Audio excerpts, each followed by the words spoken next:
夏天的傍晚，炙热的太阳渐渐地落下了。朦胧的灯光下，一名年轻男子阿伟独自走在陌生的香港街道上。他受公司委派来这里出差3天，这是他第一次来到这座城市。他下榻在一间公司安排的小旅馆，安顿好之后，他的肚子发出了咕噜咕噜的声音。他摸了摸肚皮，走出旅馆，想在附近找些吃的。这时的时间已经是晚上10点多了。静谧的街道上，他漫无目的地走着。此刻正是农历7月14日，鬼门开的时节。这里称为盂兰节，又名鬼节或中元节。农历7月鬼门关大开，各方兄弟从地府到人间四处游荡出没。街上可以看见在烧节仪祭祀祭拜的本地居民。阿伟的目光四处游移，也许是因为跟台湾的祭拜方式不太相同，所以他对这未知的一切充满了好奇。夜晚的街头少了白日的熙攘，反倒多了些神秘的色彩。他注意到街边有人摆放着一些贡品、水果、蜡烛和纸钱等等之类的物品，正熊熊地燃烧着。这场景让他瞬间联想到传说中鬼门开的一些民俗禁忌，心中不禁打了个寒战。他放慢脚步，好奇地回头看着，心中生出一股莫名的敬畏。就在这时，他不小心踢到了放在地上的祭品，那些东西瞬间被踢翻，烛火也颤抖着随之熄灭。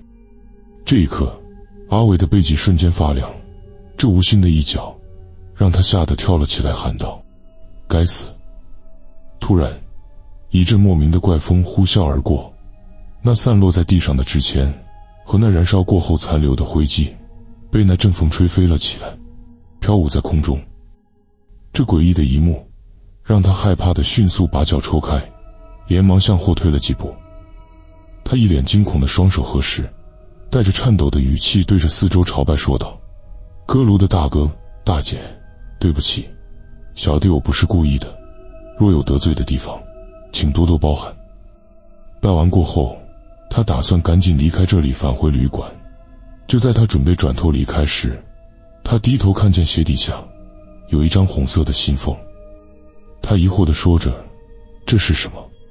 他蹲下身将那红色的信封捡起，呈现在他面前的是一个红包纸。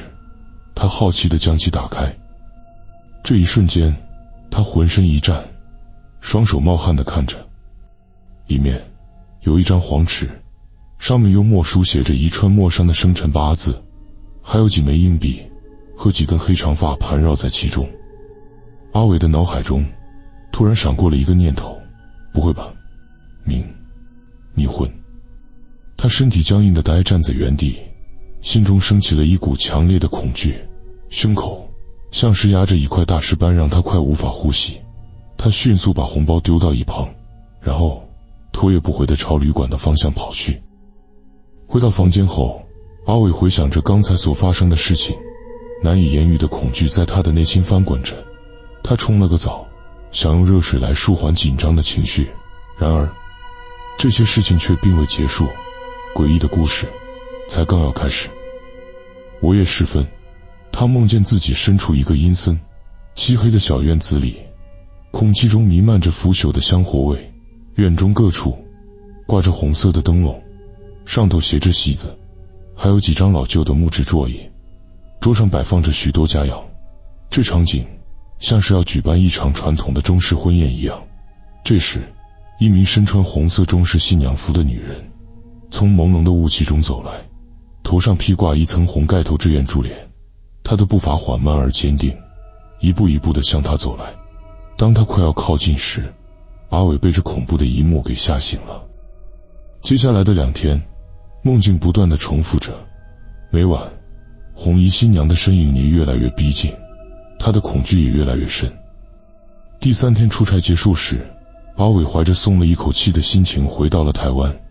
他以为这段可怕的经历会随着他的离开而结束，然而他的噩梦并没有因此而结束。无论他在哪里，夜晚入睡时，总会梦到那名穿着红色新娘服的女人，气息冰冷且诡异。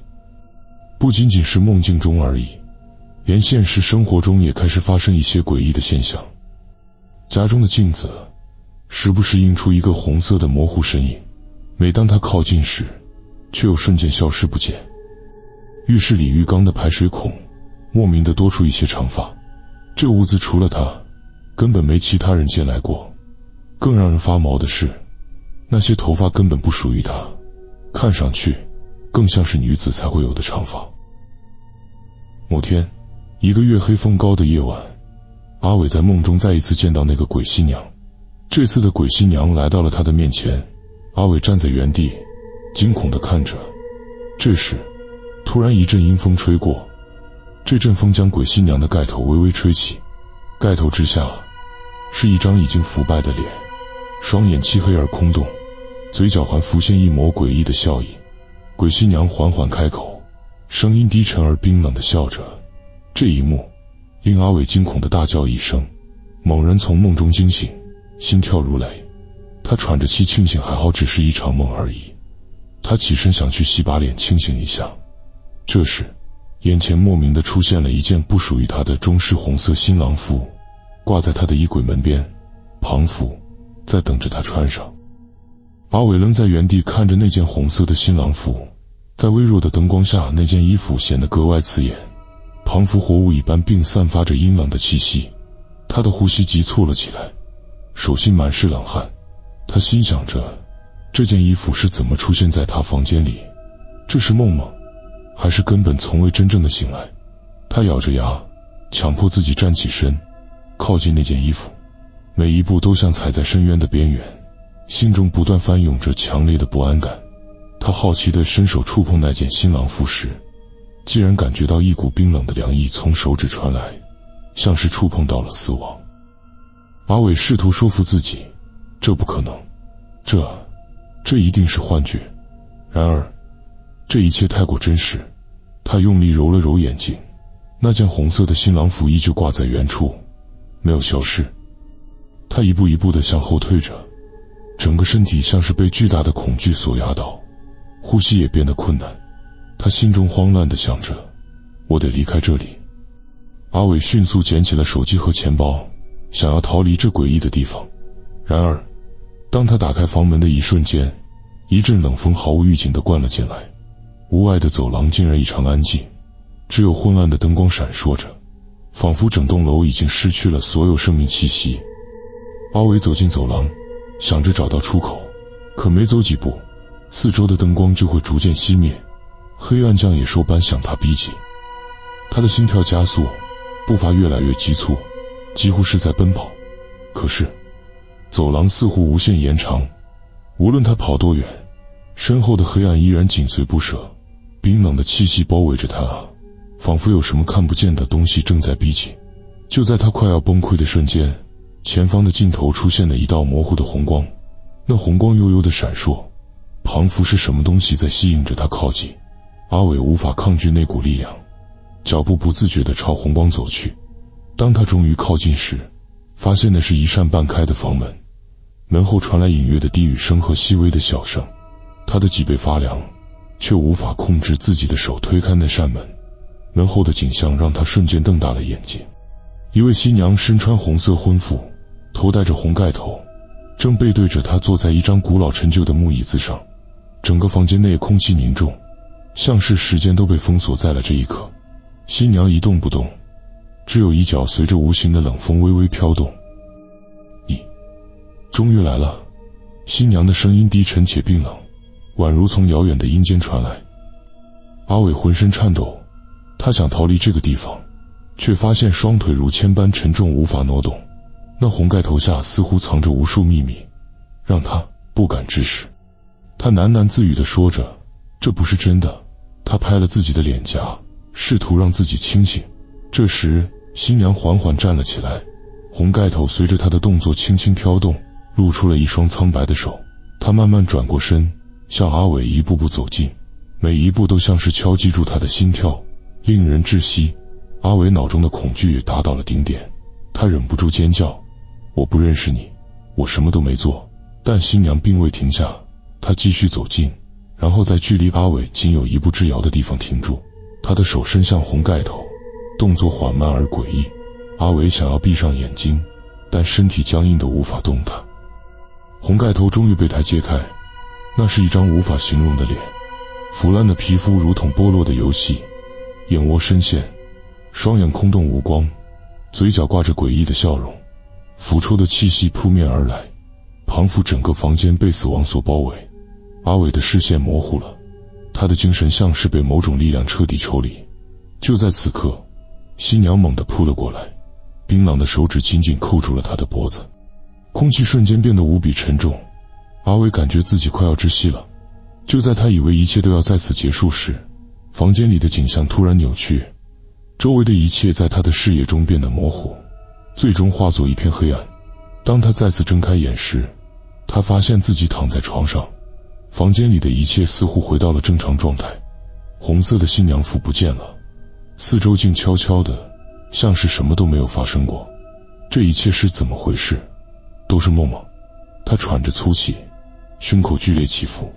然而当他下意识地摸向口袋时，那封红包依然冰冷地躺在他的手中，像是死神的邀请函般提醒着他，这一切才刚刚开始。接下来的日子里，阿伟的生活陷入了无尽的恐惧。在好友的介绍下，他找到了一位法师，并为密试着与鬼新娘沟通。法师告诉阿伟，这一切都是他自己招来的，他不愿意离开你，而且这个女鬼也是个可怜人，看你愿不愿意，就当作做好事与她成婚。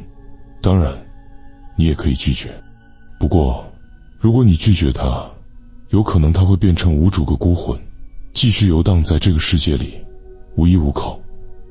法师看出了阿伟的疑虑，并告诉他其实冥婚不会怎样，另一个世界的他说不定对你的运势也有一定的帮助。当晚阿伟回到了住处，回想了法师所说的事情，毕竟这可不是一件小事，他的心中还是犹豫不定，该拒绝还是该答应。正当他在思考的时候，房间的灯突然莫名地闪烁了起来，他还来不及反应这是怎么回事，突然一双冰冷的手环抱住他的脖子。一阵晕眩之后，他闭上了双眼，再次睁开双眼时，一位美丽的年轻女子牵着他的手，带着阿伟穿梭在如电影般的场景之中。阿伟现身在这一幕又一幕的画面里。这时他仔细地看着那位拉着他的那位女子，竟然跟场景中的是同一人。这时他转身带阿伟到了一个溪流旁，边上围满了一群人，不知道在说些什么，好像是有人溺水了。阿伟若有所思地看着眼前的一幕，然后转头看向他。那位女子似乎也察觉到了阿伟投来的目光，四目相对之际，阿伟轻声问道，请问你是出现在我生活中跟梦中里的鬼新娘吗？如果是的话，刚刚我所看到的是你生前的经历吗？那位女子没有说话，就只是面带微笑地看着他。突然那位女子伸出手，把阿伟推入湍急的水流之中。载浮载沉之间，他看见那位女子面带微笑并挥着手，像是在跟他道别似的。他努力地想回到岸边，但无奈水流过于强劲，根本抵挡不住，只能任由河水将他慢慢淹没并带向远方。此刻的他心中还有很多的疑问想要问。渐渐的，他的意识开始变得模糊，最终放弃了抵抗，任由身体沉入了无尽的深渊之中。随着时间的流逝，阿伟醒了过来，他回想着刚才的那些场景，在惊讶地看着自己。他的头发、衣服及四周围全都湿成了一片，仿佛就像真的掉进水里了一样。但是这一次是他经历那么多诡异的事情以来第一次没有感觉到恐惧，更没有以往的疑惑。后来他待在家中，什么也不做，就只是望着天花板，静静地躺着，回想这些日子所发生的事情。时间不知已经过了多久，他突然长叹一口气，好像做了某些决定，他的内心似乎有了他想要的答案。过了几天，阿伟找到了法师，请法师为他解说一些有关于冥婚相关的事宜跟仪式。法师跟他再三确认，这一次阿伟神情坚定，没有一丝犹豫。随后便举行了冥婚典礼。仪式结束后的当晚，他穿着红色的中式婚服，早早的就入睡了。阿伟到了梦境之中，鬼新娘跟往常一样来到了他的面前，但不同以往的，这一次阿伟并没有胆怯与恐惧，也没有选择逃避。他深吸了一口气，把鬼新娘的盖头掀开。他瞪大了双眼，表情惊讶地看着眼前的鬼新娘，两人就这样四目相对着。随后阿伟微笑地说了一句：你好，我叫阿伟。出现在眼前的鬼新娘正是那位带他进入梦境游历的美丽年轻女子。鬼新娘娇羞地回复着：你好，我叫小点。非常感谢宜兰林先生的故事分享，投稿者希望有一个美丽的句点，希望这个结局各位朋友们会喜欢。今天的故事就说到这了，让我们下期再见。